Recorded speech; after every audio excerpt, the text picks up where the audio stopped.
Welcome, everybody, to Dead Talk Live. Tonight we are joined by writers, directors Vincent and James Coleman from their new movie, The Burned Over District. Guys, welcome to the show. Congratulations on the film. I hope you're all doing well. I'm excited to talk about the film. Obviously, you guys are brothers. I have to ask, who's the older of the two? I'm the older brother. James is a year difference. Yeah, Oh, I'm a year younger. He's a year older than me. oh, that's cool. You guys are very close in age. So I got to ask you, growing up, being so close in age, how did your passion for filmmaking begin? Um, at 12 years old, we decided to make a movie with our friend's grandpa's VHS camera. Let's get right to it. James, the movie, The Burned Over District, is based on events that happened in Western New York in the 1800s. What can you tell us about the real events that inspired your film? Over District came about because of him watching a documentary, and I was basically writing a script about a cult, but the direction of the cult really wasn't clear, and it didn't necessarily have a real pathway that it was going down. So, what the Burned Over District is the surrounding areas of upstate New York, where right around the time of the advent of the Erie Canal, which is the late 1800s, there was an uprising of religious movements. And Mm-hmm. again, it was the Jehovah's Witness, the Mormons, the Fox Sisters, and several more. And our idea was, what if one of these religions stuck around throughout the centuries, kind of undetected? And if you've ever been to upstate New York, there's a lot of towns and a lot of exits you can get off when you're on the throughway and the highway where you enter a town that kind of seems forgotten, almost like a memory. Yeah. And you start to ask, how do people make any money here? What do people do here? And there's usually a church and a couple of houses scattered around. And there's always a gas station that feels, Like if you some walk into it, it's like you always tell yourself, I'm probably going to get killed if I go in here. So we wanted to incorporate that really uncomfortable feel of a small town where I guess it's just kind of forgotten by time. Exactly, exactly. Now, Vincent, the film revolves around brother and sister, uh, Will and Katie Pleasance. Now, the film starts off straight off with a tragedy involving Will, and then we start to see his arc develop and build. How did you guys approach developing Will's character?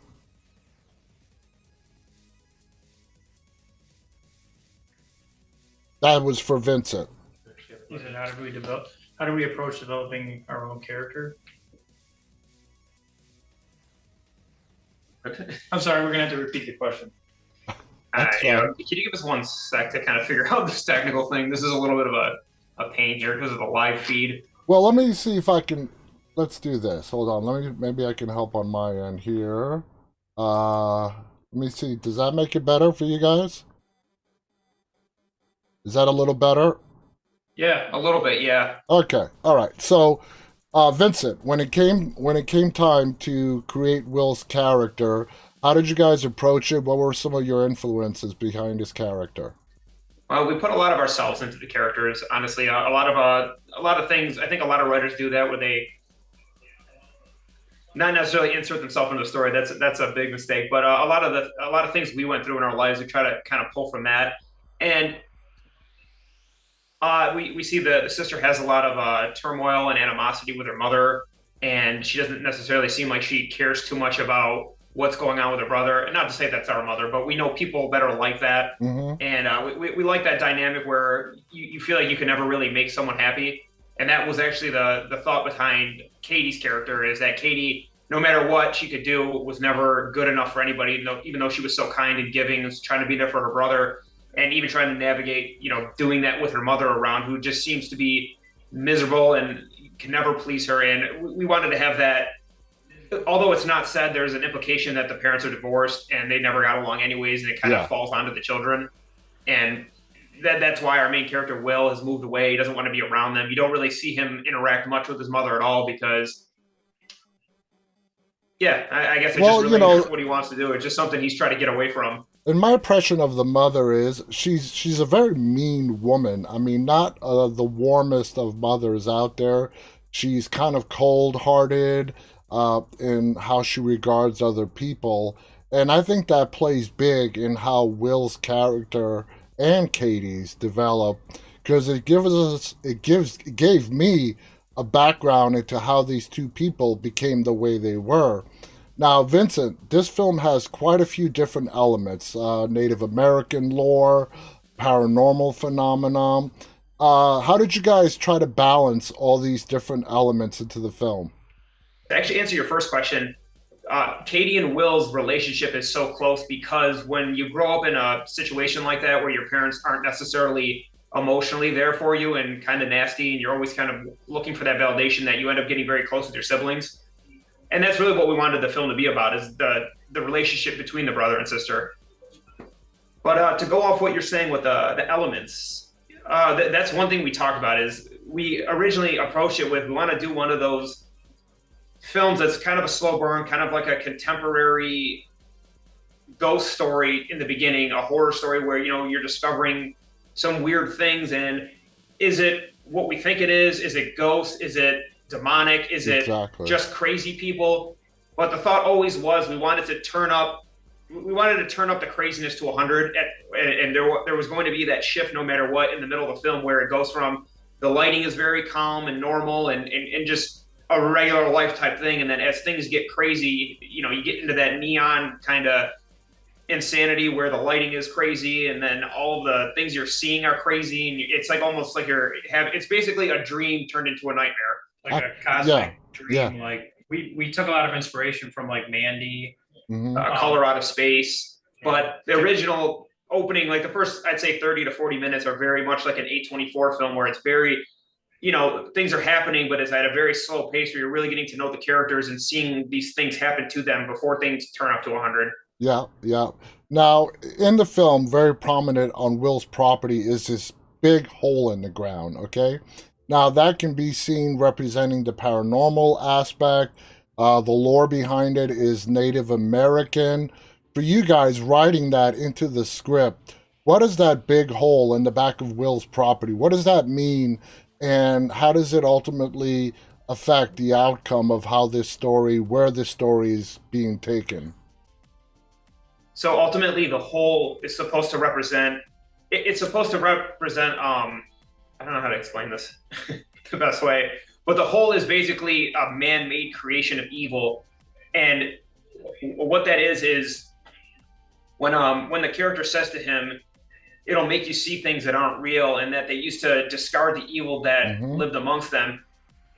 What we kind of interpreted as the burned over district, when hearing the actual history of it, is all these religious movements popping up back in the creation even of Christianity, Judaism. There was always these prophets that claimed they were hearing the voice of God or being sent messages from God. So our thought was, whatever this hole is, whether they really are hearing it or not, that something is telling them to do something. And that's kind of what we thought is happening around the area of upstate New York. So what was coming from this pit was voices and demands and people telling them that we want rituals, we want baptisms, and other places, maybe the natives before them, they knew what it was more so than the settlers did. So what they heard was, this is where to put the evil, send them, cast them down, cast them into this hell. So all of these evil dead people that had been thrown down there created an evil that fed into this cosmic force. And there was a lot of Mayan influences in that as well, like the rituals that you see. And there's a particular scene where a ceremony is being held by the cult. Let's call them a cult for now. And we see the women faint to the ground, but the men are kept standing. What is the significance of that? Why do the women fall and the men remain standing? To be honest, that was kind of there's an answer to that. Do you know it? Or yeah, go ahead. You wrote that part.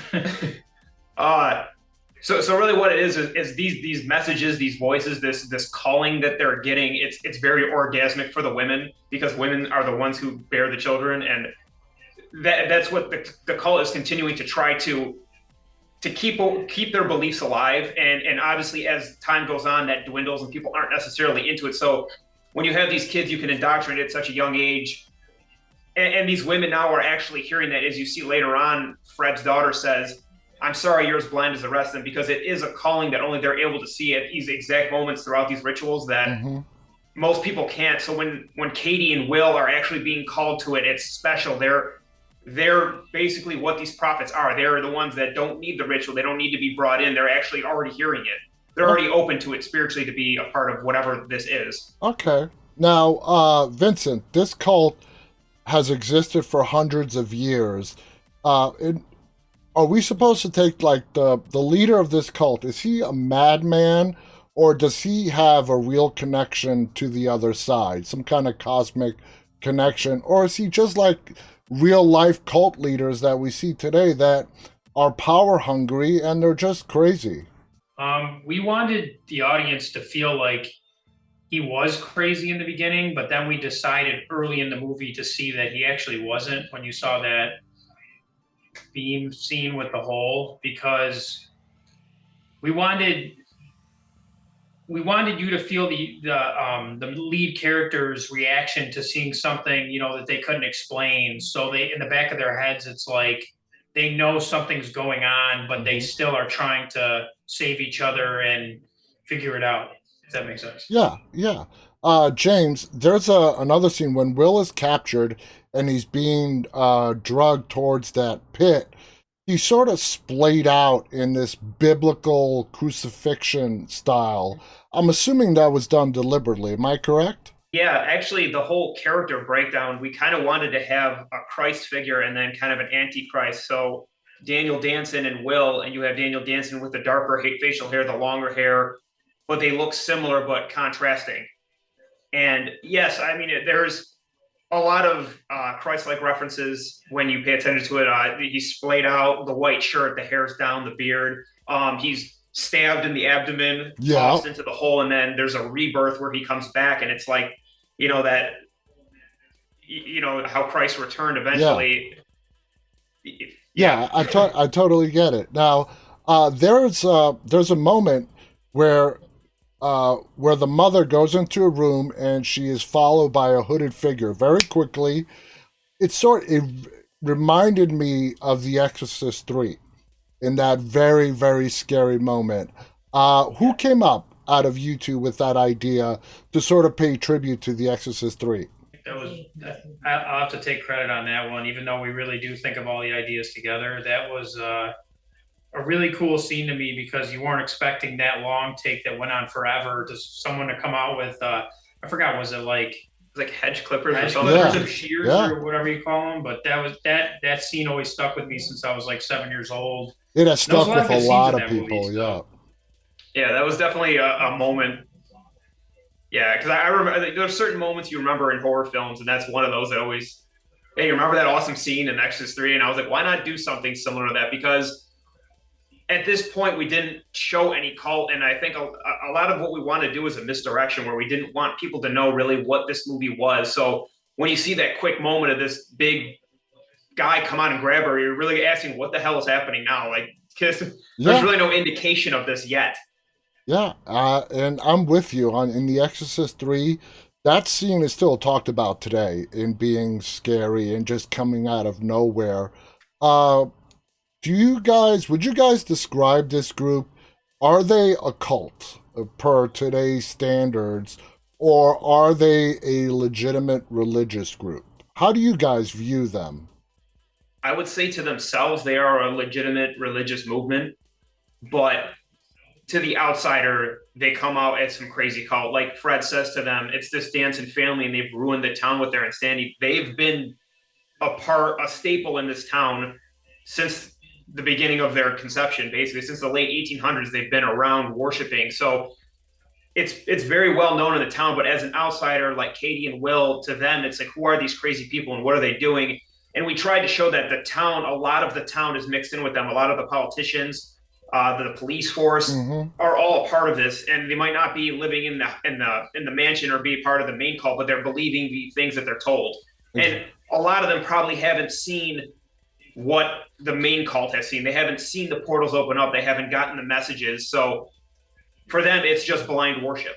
We kind of wanted them to seem like they were a family that's been in this old town for a long time, and they have no reason really to spread their religion. So that's why you did not hear of them. Like, yeah, like the other religions that spread their word. They only, you only hear of them when you're about to be sacrificed. Now, before we go, I have one final question. Katie is referred to by them as the chosen one. Uh, the way the movie plays out, it's sort of left up to the viewer to sort of kind of figure out why they think she is the chosen one. I want to hear your guys' opinion. You wrote the characters. Why do they think Katie is the chosen one? So to play off more of is Daniel crazy? So they believe very much in destiny. As he says to Will, I've seen you before, and this has always been your fate. So when Katie stumbles upon them at the gas station and he meets her, he sees a new woman in town. He sees a new person that he believes his gods have brought to him.